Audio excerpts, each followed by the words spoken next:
waxaan kula wadaagayaa 5 qodob oo anigu shakhsiyan aan hore u soo arkay oo isleeyahay waqtigu ka luminaya dadka da'daadeed la jaan qaadi karto ayuu ka reebayaa caalamku opportunity-ga ku xambaarsan yahay ayuu ku siijinayaa 5 qodob waxa ugu horeeya in aad iska joojiso inaad dhageysato dadku waxay kugu leeyihiin khaasatan marka ay tahay dacaayad aflagaado qof hoos ku dhigaya inaad rumaysato waxa afkooda ka soo baxaya wixii wax ku taraya ka qaado waayo waxa jira dad badan oo wanaag kula doonaya balse qaabkay wax u sheegayaan oo yara qalafsan tahay qaarna runtii waxay taabanayaan halka muhiimadda ay doonayaan inay ku tusaan dadka hadal adag way jiraan haddana haddaad hadalada u fiirsato oo dhuuxdo waxaad arkaysaa qofkan inuu wanaag kula doonayo kuwaasi way ka duwan yihiin kuwa kale ee ku aflagaadeynaya ku caayaya ee ku dhibaataynaya haddaad iska joojiso wax walba oo ibni aadanka society-ga markaad ku jirto aad kala kulmayso sida aflagaadada cayda qof hoos ku dhigaya qof hoos ku jiidaya dadka mar walba negativity badan ay kaaga imanayaan haddaad iskaga hadho oo na dhageysan waxay leeyihiin runtii waxaa kuu fududaanaysa in aad caalamka la jaan qaado inta hore u socoto marka haddii kale ood arrimaha dhageysanayso dee run baad u qaadan wixii lagu leeyahayna haddaad rumaysato tallaabo ma qaadi karaysid arrinta u horeyseen aniguba aan arkay oon iska daayay markii dambe inaan dhageysto oon fahmay qofkani wuxuu igu leeyahay inaan aniga ahayn oo isagu wuxuu yahay ay tahay ayaan isirida maxaad waqtigaaga ugu seegi waxaanad ahayn oo qof kale kuu soo tirinayo qofna hooyadaa dhalina abaha dhalina oona ku garanayn oo iska ka aflagaadeynayo dadka caynkaas oo kale waa dad bila camala dadka noocaas oo kale runtii dadka kale ku mashquulaya waxay u badan yihiin inay yihiin dad aan mustaqbalka waxba ka sugaynin noloshooda maanta iyo beri isku mid tahay oo horumar iyo awlaad laga shaqeeya iyo shaqo heer laga gaadhay iyo noloshooda iyo akhradooda u shaqaystaan waxaa soo miirari meelna ugu qornayn agendaagana ugu jirin meel ay u socdaan ma garanayaan that's why adiga kugu mashquulayaan ay u joogsadeen waayo hadday ogyihiin meeshay u socdaan waqtigooga kuguma lumayeen oo dariiqooga judkiisa qofku markuu garanayo hareerihiisa kuma mashquulo ee hore u socda society-geena Soomaalihaan haddii aan ka hadlana aad bay ugu badan yihiin marka arrintaa haddii aad sida fiishta korontada looga saaro aad uga saari karto meel dheer meel fog ayaad gaadhaysaa talabaadna waxa weeyaan inaad markasta calaacal ku jirto qofka hadduu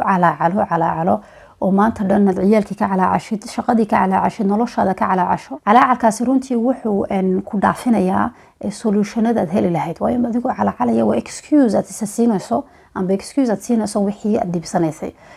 qofku markuu calaacalayo waxyaalihii uu xallin kari lahaa uu dhaqaaqi lahaa ayuu ka joogsanaya calaacalka haddaad iska dayn karayso wax badan baad faa'iidaysaa waxaad u helaysaa solution baad u helaysaa waxyaalaha ku haysta dhibaatada ku haysata amba wixii kaa maqan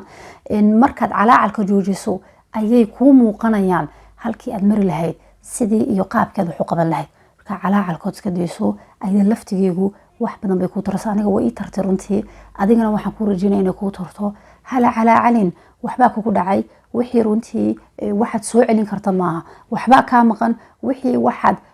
markaaba adigoo sidaa idhi ku imanaya maaha markaad arrimo ka yaabto u yar fariiso u yar fikir maalmasi markaana wixii xalkii aad u heli lahayd ku dadaal oo marnaba calaacalka badan haddaad nafta barto waa adigoo excuses siinaya oo is leedahay mar walba arrintan ima khusayso oo markaste wixii aad qaban kari lahayd oo runtii waxa aad qabanaysana ay tahay midhaha hadhow tole guul lagu gaari karo ayuu kaa hor istaagayaa calaacalka aad iska dayn karto waa arrin aad iyo aad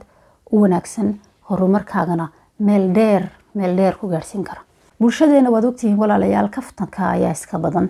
dacayadaha iska badan kaftanka ay dacayada badanina runtii adigu waad leedahay dadkii waad ka qoslinaysaa laakiin qofka aad u jeedo kulley dhaawac ayuu gaarsiinayaa markasta xasuusnow waxyaalo waxa jira kulley aanad jeclayn adiga lagugu yidhaahdo marka haddii aad adigiina sidaa samaynayso qof kale ku samaynayso dhaawac ayuu gaarsiinayaa marka in aad adigu noqoto kii waxyeelayay inaad iska daysaa wanaagsan dacayada badan qofkii aad ka toocsato qofkii aad hoos u dhigayso qofkii aad leedahay dee qof jaraba ma tihid san ma garanaysaa nusaan garanaya markasta aad samaanayso isfaaninayso waxaasi maahin wax horumarku gaarsiinaya waxa weeyaan laba arrimoodba qofkii uu seejinaya adigina wuxuu ku seejinaya waqtigaagii qofkii kale ka toocsanaysay ama critics aad ku sameynaysay isagina waxa aad ka burburinaysaa dreamkiisii horumarkiisii baad iyaad gelinaysaa hakad no iska ilaali mar walbaba inaanad adigu noqonin qof dadka waxyeela doo criticska badan iska eeg sababta kuu fududeynaysa inaad iska ilaaliso afkaaga ka dhowrto waxyaalo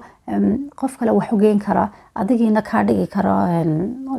qof xun amba waxaanad ahayn waxyaalaha kuu fududeyn kara waxa weeye inaad arrimahaaga ku ekaato oo mar kastaba aad istiraado waxa jira qayb aniga iga mida oo markastaan bulshada ka qariyo ilaa qof walba wuxuu leeyahay walaalayaal wuxuu dadka la wadaagay waxyaalaha la wadaagin marka bacdama uu jiro waxyaalaha aad qarsanayso oo aad jeclaan lahayn inay dadku arkaan oo lagu maqlo hadii lagu maqlo lagu yeesi lahaa amba laga joogsan lahaa oo ciidaba ku xiriiriseen ama laga toocsan lahaa looran lahaa showlankani amba gabadhani waxba ma ahayn yani waxyaalaha duu jiro kulli qof walba uu leeyahay fay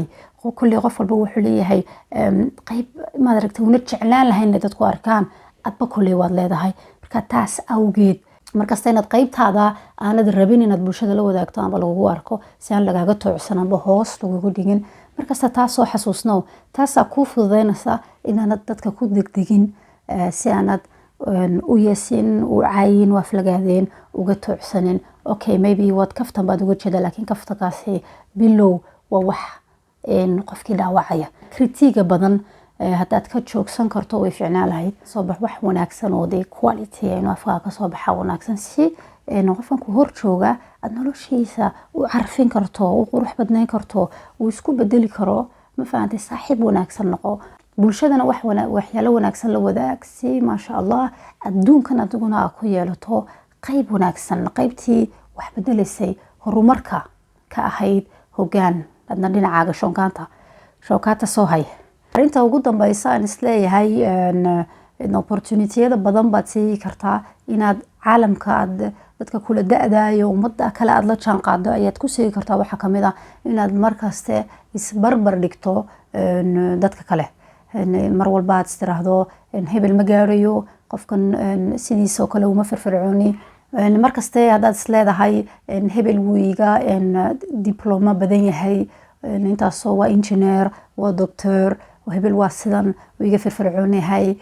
guri buu haystaa gaari buu haystaa markasta haddaad ibni aadanka isbarbar dhigayso ood isku kompaaqinayso runtii wax badan baad seegaysaa marka wax weeyaan qof walbaba noloshiisu wataa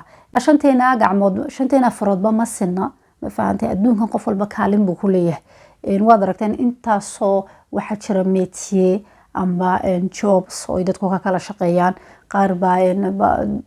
diyaaradaha duuliya qof baa hostessa xitaa kii khashinka gurayay baa usoo baranaya khashinka sida loo guro halka lagu gurayo siday u kala duduwayn khashinadu yacni qof walba walaalo meel kaalin buu ku leeyahay adduunkan iminka kubadda marka la ciyaarayo goolhaya hadduuna jirin Cristiano Ronaldo kubaddan uu soo dhalinayo waxba kuma taagno waayo kooxdii kale si easy uga dhalin karaysa goalkeeper hadduuna jirin meel kastaba boos buu leeyahay adduunkan qof walba meel buu ilaahay ugu talagalay inuu kaalin buuxiyo waxa jirta ama jiri doonta meel aad buuxinayso kaalin aad buuxinayso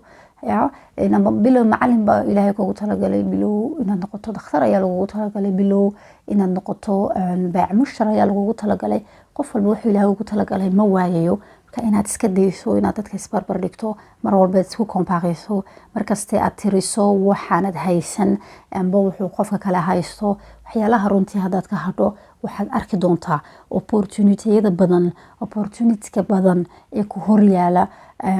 caalamka yaala magaaladaada yaala amba wadan jaarkaaga yaala